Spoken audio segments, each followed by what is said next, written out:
I will tell you a story which is often told about the Silva Method and why it is still relevant today. The Silva Method did not begin as self-development. It began with a question about learning. In the 1950s, José Silva faced a challenge many parents recognize. His children were struggling at school. Not because they were lazy, not because they lacked intelligence, but because they struggled with concentration, restlessness and stress. As an engineer, Silva was trained to look for patterns. As a father, he was deeply motivated to ask questions. So he began to wonder about something very fundamental, what actually happens in the brain when people learn best. According to Silva himself, the answer did not arrive as a dramatic moment. It came as a gradual realization. He noticed something unexpected. When the children were calm, relaxed, yet awake and present, something shifted. They learned faster, they remembered more, and most important, they became less stressed. Not when they were pressed, not when they were told to try harder, but when the pace slowed down. This was long before concepts like mindfulness, neuroplasticity, or flow entered everyday language. Yet this was exactly what Silva observed in practice. What brought attention to the Silva method was not a single sensational event. There was no dramatic revelation. Instead, something far more rare happened. The results repeated themselves.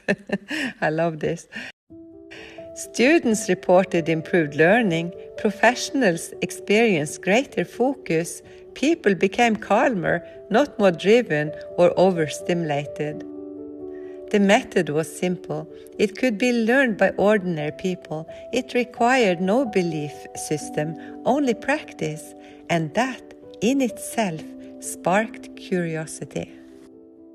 This is why the Silva method remains relevant and why it fits surprisingly well within Nordic coaching.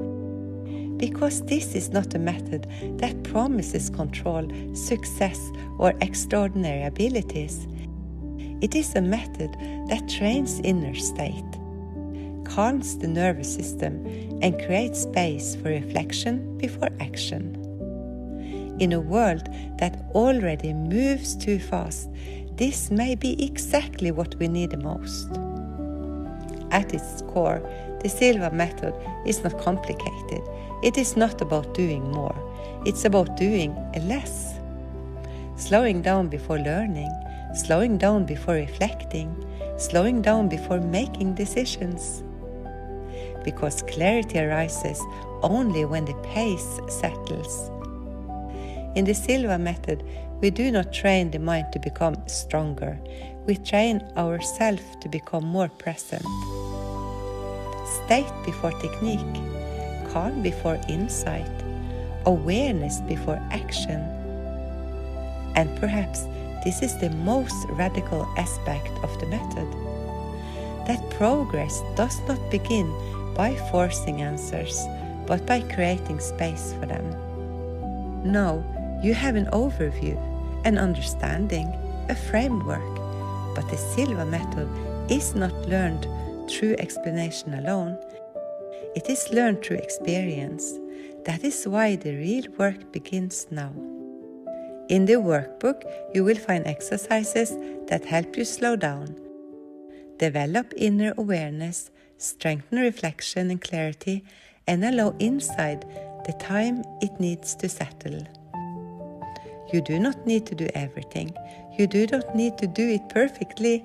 Choose one exercise. Become familiar with it. Let rhythm do the work.